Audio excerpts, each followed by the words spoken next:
الرحمن الرحیم شہر رمضان الذی انزل فیہ القرآن ھدی للناس وبینات من الھدی والفرقان فمن شہد منکم الشہر فلیصم ومن کان مریضا او علی سفر فعدۃ من ایام اخر یرید اللہ بکم اليسر ولا یرید بکم العسر ولتکملوا العدۃ ولتکبروا اللہ علی ما ہداکم ولعلکم تشکرون صدق اللہ العظیم قال اللہ تبارک و تعالی فی القرآن المجید والفرقان الحمید فی شان حبیبہ محبرا وامرا ان اللہ وملائکتہ یصلون علی النبی یا ایہا الذین آمنوا صلوا علیہ وسلموا تسلیما الصلاۃ والسلام علیک یا سیدی یا رسول اللہ وعلی آلک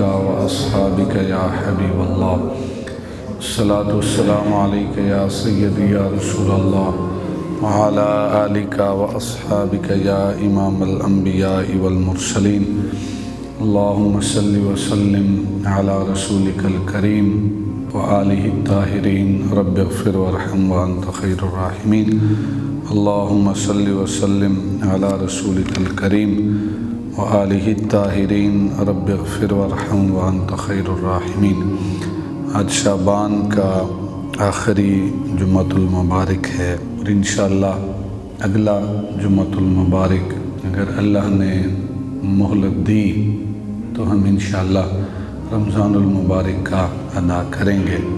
شعبان کا جو آخری جمعہ ہے اور بالخصوص شعبان کا جو آخری دن ہے یہ وہ دن ہے کہ جس دن محبوب خدا اپنے سارے صحابہ کے سامنے سرکار باقاعدہ آپ سے خطبہ ثابت ہے، آپ نے اپنے صحابہ سے خطاب کیا اور اس خطاب میں رمضان المبارک کے حوالے سے اللہ کے محبوب نے اپنے فرامین امت کو عطا کیے۔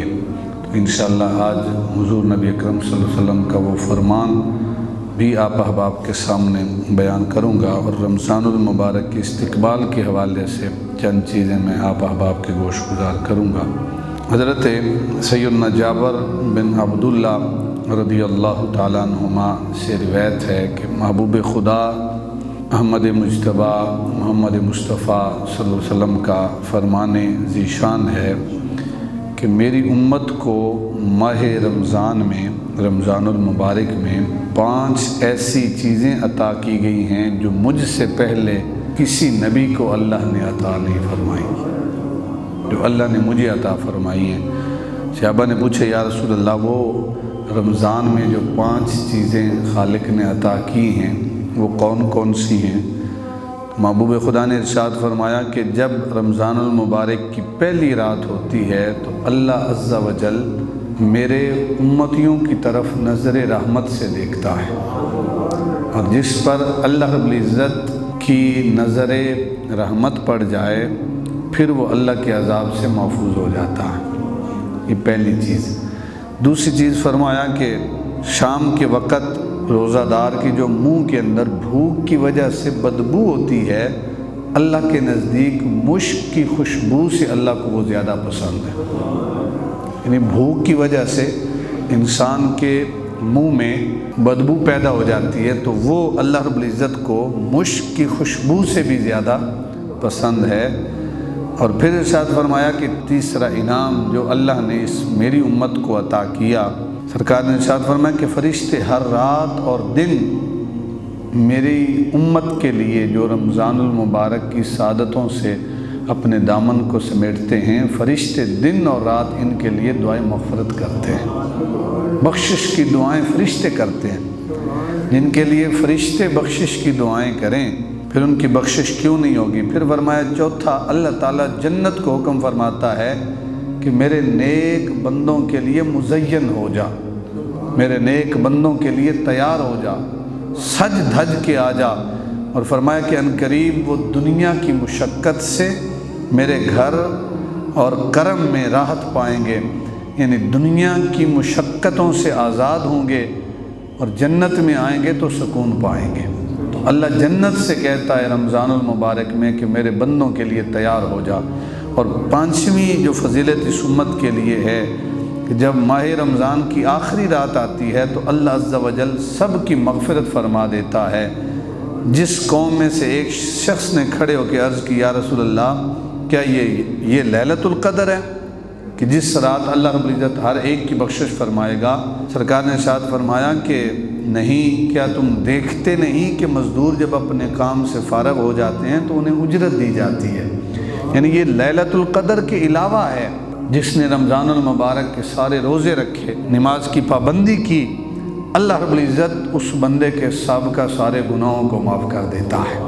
اتنی برکتوں والا مہینہ اللہ رب العزت ہمیں عطا کر رہا ہے۔ میں سمجھتا ہوں کہ وہ کتنا بد نصیب ہوگا وہ شخص کہ جو ان برکتوں سے اپنے دامن کو سمیٹتا نہیں ہے اور ان برکتوں سے محروم رہتا ہے۔ اللہ تعالی ہمیں رمضان المبارک کی قدر کرنے کی توفیق عطا فرمائے۔ محبوب خدا نے جو شعبان کے آخری دن خطبہ ارشاد فرمایا، حضرت سیدنا سلمان فارسی رضی اللہ تعالی عنہ اس حدیث مبارکہ کے راوی ہیں۔ آپ ارشاد فرماتے ہیں کہ ماہ شعبان کے آخری دن محبوب خدا نے ہم سے خطاب ارشاد فرمایا، اور سرکار نے کیا ارشاد فرمایا؟ دل کے کانوں سے سنیے گا۔ سرکار نے ارشاد فرمایا کہ اے میرے غلاموں، تمہارے پاس عظمت والا برکت والا مہینہ آ رہا ہے۔ فرمایا وہ مہینہ جس میں ایک رات 1000 مہینوں سے بہتر ہے۔ انا انزلناہ فی لیلۃ القدر لیلۃ القدر خیر من 1000 شہر۔ فرمایا جس میں ایک رات 1000 مہینوں سے بہتر ہے۔ اور محبوب خدا نے ارشاد فرمایا کہ اس ماہ مبارک کے رمضان المبارک کے روزے اللہ رب العزت نے فرض کیے ہیں، اور اس کی رات میں قیام تطوع ہے، سنت ہے، نفل ہے۔ یعنی جو ہم رات کو قیام کرتے ہیں، نماز تراویح پڑھتے ہیں، وہ کیا ہے؟ وہ سنت ہے، اور فقہ کے باب میں نفل ہے۔ اور جو اس میں نیکی کا کام کرے تو ایسا ہے جیسے کسی اور مہینے میں فرض ادا کیا ہے۔ یعنی رمضان المبارک میں جس نے نفل ادا کیا اس کا ثواب اتنا ہے گویا دوسرے کسی مہینے میں اس نے فرض والا کوئی کام کیا ہے، اس مہینے میں نفل والا درجہ فرض کے درجے کے برابر ہو جاتا ہے۔ اور فرمایا کہ جس نے فرض ادا کیا، یعنی نفل کا ثواب دوسرے مہینے کے فرض کے برابر ہے، اور جس نے اس مہینے میں فرض ادا کیا تو ایسا ہے جیسے دیگر دنوں میں 70 فرض ادا کیے ہیں۔ یعنی رمضان میں ایک نماز فرض کی ادائیگی دیگر مہینوں میں 70 فرضوں کی ادائیگیوں کے برابر ہے۔ پھر احباب جو وقار ارشاد فرمایا کہ یہ مہینہ صبر کا ہے، اور صبر کا ثواب اللہ نے جنت رکھا ہے۔ ہر معاملے میں صبر، یعنی آپ کیا کرتے ہیں رمضان المبارک میں؟ طلوع صادق سے پہلے آپ کھانا کھاتے ہیں، اور سارا دن پھر صبر سے رہتے ہیں، بھوک برداشت کرتے ہیں، پیاس برداشت کرتے ہیں۔ جو مزدوری کرتا ہے، مستری ہے، مزدور ہے، وہ دیہڑی کرتا ہے، لیکن رمضان المبارک کے روزے قضا نہیں کرتا، ساتھ روزہ بھی رکھتا ہے۔ جب وہ پانی دیکھتا ہے اسے شدت کی پیاس ہے، وہ صبر کرتا ہے۔ طرح طرح کے کھانے دیکھتا ہے لیکن وہ صبر کرتا ہے، اللہ تعالیٰ اس کو اس کا اجر عطا فرماتے ہیں۔ اور فرمایا کہ یہ صبر کا مہینہ ہے، اور صبر کا ثواب جنت ہے۔ ایک مہینہ مسلسل جب ایک بندہ محنت کرتا ہے کہ وہ دن کو پانی دیکھتا ہے لیکن پیتا نہیں، اسے پیاس ہے لیکن پیتا نہیں، کھانا دیکھتا ہے لیکن کھاتا نہیں، کیوں کہ صبر کرتا ہے، تو پھر اس کی ایک پریکٹس بن جاتی ہے۔ وہ نماز کی پابندی کرتا ہے، قرآن کی تلاوت کی پابندی کرتا ہے۔ جب ایک مہینہ مسلسل پابندی کرتا ہے اللہ تعالیٰ پھر اسے توفیق عطا فرماتا ہے، اگلے جو 11 مہینے ہیں ان میں بھی اللہ نماز کی پابندی کی توفیق عطا کرتا ہے۔ اور پھر انسان کے ذہن میں خالق کائنات یہ بات ڈالتے ہیں کہ بھئی رمضان میں تو حلال چیزوں سے رک گیا تو رمضان کے بعد حرام چیزوں سے بھی رک جا۔ تو یہ جو مہینہ ہے رمضان کا، یہ صبر کا مہینہ ہے، اور صبر کا ثواب جنت ہے۔ پھر ارشاد فرمایا یہ مہینہ مواسات کا مہینہ ہے۔ مواسات یعنی غمخواری اور بھلائی کا ہے۔ اس مہینے میں مومن کا رزق بڑھایا جاتا ہے۔ حدیث مبارکہ میں آتا ہے کہ اس مہینے میں اپنے گھر والوں کے اوپر جتنا زیادہ خرچ کر سکتے ہو کرو، رمضان المبارک میں، اس لیے کہ جتنا خرچ کرو گے وہ بھی صدقہ ہے، اللہ اس پر بھی ثواب عطا فرمائے گا۔ اور رمضان المبارک میں اہل خانہ کے اوپر آپ جتنا خرچ کریں گے اس پیسے کی پوچھ گچھ جو ہے وہ نہیں ہے، اللہ رب العزت کی بارگاہ میں وہ بھی نیکیاں اور صدقہ شمار ہوگا۔ پھر فرمایا یہ مواسات کا مہینہ ہے اور اس مہینے میں مومن کا رزق بڑھایا جاتا ہے۔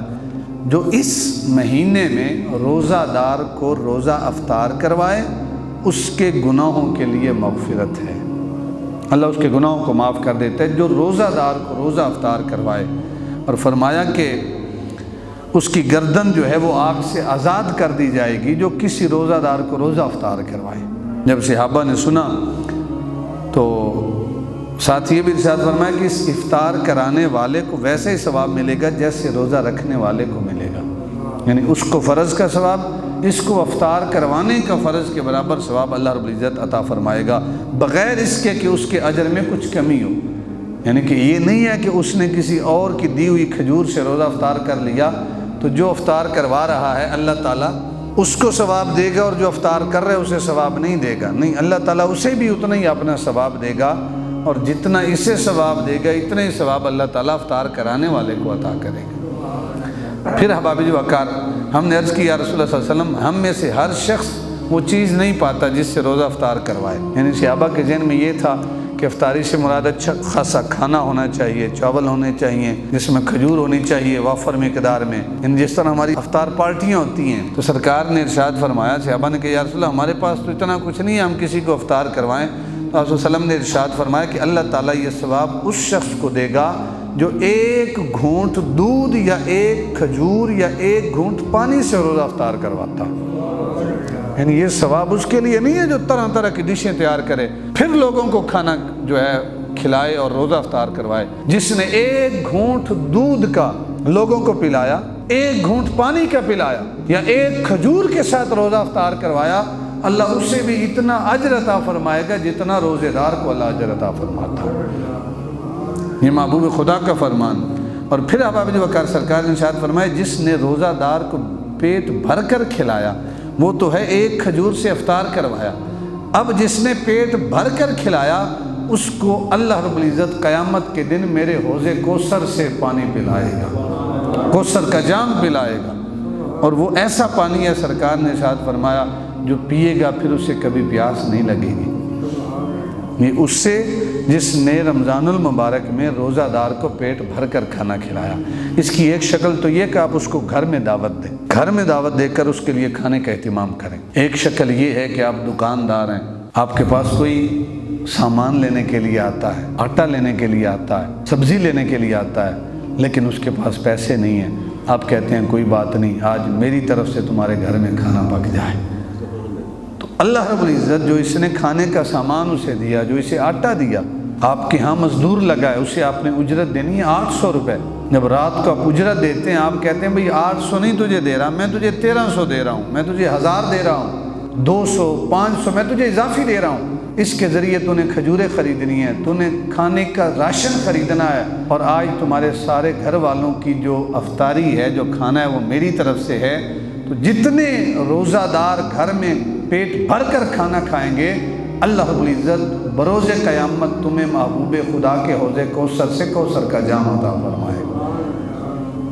یعنی ضروری نہیں ہے آپ گھر میں اہتمام کریں، آپ کسی مسکین کو کھانا لے کر دے دیتے ہیں، آپ راشن لے کر دے دیتے ہیں، وہ گھر میں پکائے، اللہ رب العزت آپ کو ثواب کیا عطا کرے گا؟ بروز قیامت حوض کوثر کا جام عطا فرمائے گا۔ لیکن ہمارے ہاں انداز یہ ہے کہ رمضان المبارک میں ہماری کوشش ہوتی ہے کہ رحمان بھی راضی ہو جائے اور شیطان بھی راضی ہو جائے، کہ ہم ذخیرہ اندوزی کر کے شیطان کو راضی کرتے ہیں، اور رات کو گلی چوکوں میں دسترخوان سجا کے افطاری کروا کے ہم رحمان کو راضی کرنا چاہتے ہیں۔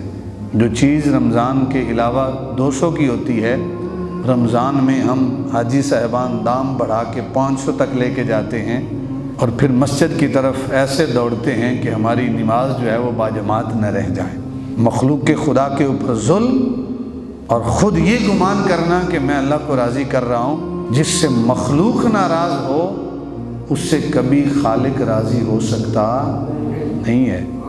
جس سے مخلوق ناراض ہو، جس نے اللہ کی مخلوق کو ناراض کیا، وہ اس گمان میں ہو کہ مجھ سے میرا اللہ راضی ہو جائے، یہ کبھی ہو سکتا نہیں ہے۔ یہ اللہ کے جو نیک بندے ہیں، ان کی ساری زندگی اس پہ چلتی ہے، وہ اللہ کی مخلوق کو راضی کرتے ہیں۔ جب اللہ کی مخلوق راضی ہو جاتی ہے، وہ دل سے دعائیں دیتی ہے، اللہ بھی راضی ہو جاتا ہے۔ اب مخلوق کے خدا کے اوپر احسان کریں، ریٹ بڑھائیں نہیں، جو ریٹ ہیں وہی رکھیں۔ پھر احباب جو اکرم محبوب خدا نے ارشاد فرمایا کہ میرے حوض کوثر سے اللہ اسے پلائے گا جس نے روزہ دار کو پیٹ بھر کر کھانا کھلایا، اور پھر فرمایا یہاں تک کہ وہ جنت میں داخل ہو جائے، اور فرمایا کہ یہ وہ مہینہ ہے کہ اس کا اول یعنی ابتدائی 10 دن جو ہیں وہ رحمت ہے، اور اس کا جو درمیانی 10 دن ہیں وہ مغفرت ہے، اور آخر کے جو 10 دن ہیں وہ جہنم سے آزادی کے 10 دن ہیں۔ پھر ارشاد فرمایا جو اپنے غلام پر اس مہینے میں تخفیف کرے، یعنی کام کم کر لے کہ اس نے روزہ رکھا ہے تو کوئی بات نہیں، 8 گھنٹے کی بجائے 5 گھنٹے کام کر لیا کر، 3 گھنٹے ریسٹ کر، آرام کر۔ جس نے اپنے غلام کے اوپر، اپنے مزدور کے اوپر تخفیف جو کر لے، فرمایا اللہ تعالیٰ اسے بخش دے گا اور جہنم سے آزاد فرمائے گا۔ جو اپنے غلام کے اوپر آسانی والا معاملہ کرے، اللہ اسے بخشش فرما دیتا ہے اور جہنم سے آزاد کر دیتا ہے۔ اور پھر سرکار نے ارشاد فرمایا کہ اس مہینے میں 4 باتوں کی کثرت کرو۔ یہ سرکار شعبان کے آخری دن رمضان المبارک کے حوالے سے اپنی امت کو درس دے رہے ہیں۔ فرمایا اس مہینے میں 4 باتوں کی کثرت کرو، ان میں سے 2 ایسی ہیں کہ جن کے ذریعے تم اپنے خالق کائنات کو، اپنے رب کو راضی کر دو گے، اور بقیہ 2 تمہیں بے نیازی نہیں ہے، بقیہ 2 سے تمہیں بے نیازی نہیں ہے۔ پس وہ 2 باتیں جن کے ذریعے تم اپنے رب کو راضی کرو گے وہ یہ ہیں کہ ان دنوں میں، رمضان المبارک میں، لا الہ الا اللہ کی گواہی دو، کثرت کرو اس کی، لا الہ الا اللہ، کہ کوئی نہیں ہے الہ مگر اللہ۔ اور گواہی دینے سے مراد یہ نہیں ہے کہ صرف زبان سے کہو لا الہ الا اللہ، لا الہ الا اللہ، نہیں، تمہارا یہ یقین ہونا چاہیے کہ الہ بھی اللہ ہے، پالنہار بھی اللہ ہے، رازق بھی اللہ ہے، خالق بھی اللہ ہے، اور مالک بھی اللہ ہے۔ وہ رزق دینے والا ہے تو میں ذخیرہ اندوزی کیوں کروں؟ رزق کا ذمہ اس نے لیا ہے تو میں مسلمانوں کو دام بڑھا کے کیوں دوں؟ میں ظلم و ستم کیوں کروں؟ میں ناجائز منافع کیوں لوں؟ اس لیے کہ رزق کا ذمہ میرے رب نے لیا ہے۔ تو اس بات کی گواہی لا الہ الا اللہ، الہ وہ ہے، عبادت کے لائق وہ ہے، اس کے سوا کوئی عبادت کے لائق نہیں۔ پھر ارشاد فرمایا دوسری بات جس کی کثرت کرنی ہے وہ یہ ہے کہ اس رمضان المبارک میں، اس ماہ مقدس میں استغفار کرنا، اپنے گناہوں پر معافی طلب کرنا۔ یعنی یہ 2 باتیں ہیں جو تمہیں رب کے قریب کر دیں گی، اللہ کی قربت تمہیں عطا کر دیں گی۔ یہ 2 باتیں، رب تم سے راضی ہو جائے گا ان 2 باتوں کی اگر کثرت کرو گے، اپنے گناہوں کی مغفرت اور اللہ رب العزت کے الہ ہونے کی گواہی۔ پھر احباب جو وقار ارشاد فرمایا کہ اس کے علاوہ جو 2 چیزیں ہیں جن سے تمہیں غنا، بے نیازی نہیں، وہ یہ ہیں کہ اللہ تعالیٰ سے جنت طلب کرنا۔ ان دنوں میں جنت اللہ رب العزت کی بہت بڑی نعمت ہے، ان دنوں میں اللہ رب العزت سے جنت کی نعمت کو طلب کرنا کہ باری تعالیٰ وہ جو تیری بڑی نعمت ہے، جہاں کچھ ہمارے نعت خان کہتے ہیں کہ جنت کی کوئی ضرورت نہیں، حالانکہ غلط کرتے ہیں، جنت رب کی بہت بڑی نعمت ہے، اور وہ اس لیے کہتے ہیں کہ جنت کی بجائے ہمیں مدینہ مل جائے۔ بھائی سرکار خود بروز قیامت جنت میں ہوں گے، جب سرکار نے خود جنت میں ہونا ہے تو پھر جنت کا انکار کس لیے؟ تو فرمایا اس مہینے میں جنت رب سے طلب کریں اور جہنم سے اللہ عز و جل کی پناہ طلب کریں۔ اللہم اجرنا من النار، اس دعا کی کثرت کریں کہ باری تعالیٰ مجھے جہنم کی آگ سے خلاصی عطا فرما۔ جنت کی طلب اور جہنم کی خلاصی سے اللہ رب العزت کی بارگاہ میں جہنم کی خلاصی کے لیے پناہ طلب کرنا، یہ محبوب خدا کا وہ فرمان، وہ حدیث مبارکہ جو سرکار نے شعبان کے آخری دن اپنی امتیوں کے سامنے اس حدیث مبارکہ کو بیان کیا۔ تو کوشش کریں کہ ابھی سے رمضان المبارک کی تیاری کا آغاز کر دیں۔ جو شاپنگ آپ نے رمضان کے آخری عشرے میں کرنی ہے، جو جہنم سے خلاصی کا عشرہ ہے، وہ آج کریں، اور ان قیمتی لمحات کو بازار کے اندر ضائع نہ کریں۔ محبوب خدا نے ارشاد فرمایا دنیا پر سب سے بہترین جگہ جو ہے وہ اللہ کے گھر مساجد ہے، اور سب سے بری جگہ جسے کہا گیا وہ بازار ہے۔ بری جگہ جسے کہا گیا، ہم کہتے ہیں ٹائم پاسی کے لیے میں بازار جا رہا ہوں، نہیں، ٹائم پاس کرنے کے لیے نہیں ہے، یہ زندگی کے قیمتی لمحات ہیں، ان کو ضائع نہ کریں۔ تو ابھی سے رمضان المبارک کا جو پورا آپ نے جو کام کرنے ہیں ان کو باقاعدہ پلاننگ ابھی سے کریں کہ میں نے تلاوت اس ٹائم کرنی ہے، اس ٹائم میں نے نماز کی پابندی جو ہے وہ ہر صورت کرنی ہے، میں نے جو کسی کی افطاری کرنی ہے وہ بھی ابھی سے آغاز کر لیں، جس کو کروانی ہے اس کا آغاز ابھی سے کر لیں کہ فلاں فلاں ساتھی، دوست احباب، ریلیٹیو، رشتہ دار، ہمسائے، ان کے گھر بھیجنی ہے، جن کے گھر نہیں ہے کوشش کریں ابھی سے آغاز کریں۔ اور جو اکثر جو ہے ہمارے رمضان المبارک کے روزوں سے محروم رہتے ہیں، جو ہے وہ روزے کی پابندی نہیں کرتے، حالانکہ فرض ہے، اور کچھ تو یہ کہتے ہیں کہ یہ تو غریبوں کے لیے جن کے پاس کھانے کو کچھ نہیں ہے۔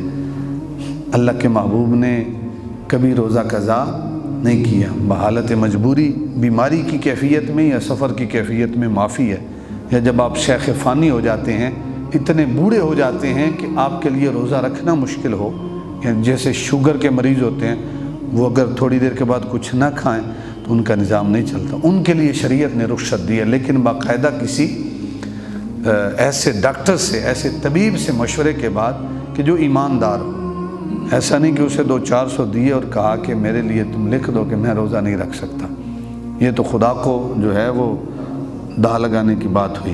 تو احباب جو کہا ابھی سے پلاننگ کریں، اور جو روزے نہیں رکھتے کوشش کریں 1 مہینہ روزے رکھیں، اللہ رب العزت آپ کی صحت میں برکتیں عطا فرمائے گا۔ اللہ کے محبوب سے بڑھ کر کائنات میں اور کوئی سخی نہیں ہے، اور رمضان المبارک میں محبوب خدا کی جو سخاوت ہے اس کے چرچے حضور کے صحابہ خود کرتے ہیں کہ رمضان المبارک میں ہم حضور کی سخاوت کا انداز ہی بیان سے الگ ہوتا تھا، حضور اتنی سخاوت کرتے تھے رمضان المبارک میں، کیونکہ پہلے حدیث مبارکہ میں بیان ہوا کہ جو رمضان المبارک میں ایک نفل پڑھتا ہے، اللہ رب العزت اس ایک نفل کو رمضان المبارک میں فرض کے برابر ثواب عطا کرتا ہے، اور جو ایک فرض ادا کرتا ہے دیگر مہینوں میں اللہ تعالیٰ 70 فرضوں کے برابر اس کا ثواب عطا کرتا ہے۔ کوشش کریں کہ رمضان المبارک میں اگر پہلے آج سے زکوٰۃ نہیں دیتے، اس رمضان المبارک میں اپنی زکوٰۃ ادا کریں، اللہ کے راستے میں خرچ کریں، صدقہ و خیرات کریں، اپنے گھر والوں کے اوپر خرچ کریں، جتنا کر سکتے ہیں، اگر اللہ نے دیا ہے تو اللہ کے راستے میں ضرور خرچ کریں۔ اگر زکوٰۃ نہیں دیتے تو اس رمضان المبارک سے آغاز کریں، 2-4 ہزار بنتی ہے وہ بھی نکالیں، کسی مستحق کو دیں، پھر دیکھیں اللہ رب العزت اگلے سال آپ کے مال میں کتنی برکتیں عطا کرتا ہے۔ پھر احباب جی وقار، اس کے ساتھ ساتھ اللہ کے محبوب کا فرمان حضرت سیدنا عبداللہ بن مسعود رضی اللہ تعالیٰ عنہ سے روایت ہے کہ محبوب خدا نے ارشاد فرمایا کہ رمضان المبارک کی ہر شب آسمانوں میں صبح صادق تک ایک منادی یہ ندا کرتا ہے، ہر شب آسمانوں میں اللہ کے جو فرشتے ہیں وہ یہ ندا کرتے ہیں۔ کیا ندا کرتے ہیں؟ کہ اے اچھائی مانگنے والے مکمل کر، یعنی اللہ تعالیٰ کی اطاعت کی طرف آگے بڑھ اور خوش ہو جا، اور پھر ارشاد فرماتے ہیں کہ اے شریر شر سے باز آ جا اور عبرت حاصل کر لے۔ یعنی رمضان المبارک میں یہ فرشتہ ندا کرتا ہے کہ اللہ کی اطاعت مکمل کر اور خوش ہو جا، اور پھر وہ کہتے ہیں کہ اے شریر شر سے باز آ جا، جو شر انگیزی تو نے معاشرے میں پھیلائی ہوئی ہے اس سے باز آ جا۔ اور پھر وہ ندا دینے والے فرشتے عرض کرتے ہیں کہ کوئی مغفرت کا طالب، کہ اس کی پوری طلب جو ہے وہ پوری کی جائے، ہے کوئی مغفرت کا طالب، ہے کوئی اپنے گناہوں پہ مغفرت طلب کرنے والا، آج ہم اس کے سارے گناہوں کو معاف کر دیں۔ رات کی تنہائی میں اللہ رب العزت کے حضور آنسو بہانے والا، اللہ تعالیٰ اس کے سارے گناہوں کو معاف کر دیتا ہے۔ پھر فرمایا ہے کوئی توبہ کرنے والا، آج اس کی توبہ کو قبول کیا جائے۔ یہ رمضان المبارک میں اللہ رب العزت کے نوری فرشتے ہر روز یہ ندا لگاتے ہیں، ہے کوئی دعا مانگنے والا کہ اس کی دعا کو قبول کیا جائے۔ ہم دنیا داروں کی دہلیز پہ جاتے ہیں، ہمیں دنیا مل جائے، ہمیں عہدے مل جائیں، جبکہ اللہ رب العزت کے محبوب اعلان کر رہے ہیں کہ رب کی بارگاہ میں دعا کرو گے اللہ تمہاری ہر دعا کو قبول کرے گا۔ رمضان المبارک کی مقدس گھڑیوں میں نماز تراویح ادا کریں، اور مسجد میں بیٹھ کے، گھر میں بیٹھ کے تنہائی میں رب کو یاد کریں اور یاد کر کے سو جائیں۔ پھر احباب وقار، پھر سوال ہوتا ہے کوئی سائل ہم سے مانگنے والا کہ ہم اس کی طلب کو پورا کر دیں، اس کے سوال کو پورا کر دیں۔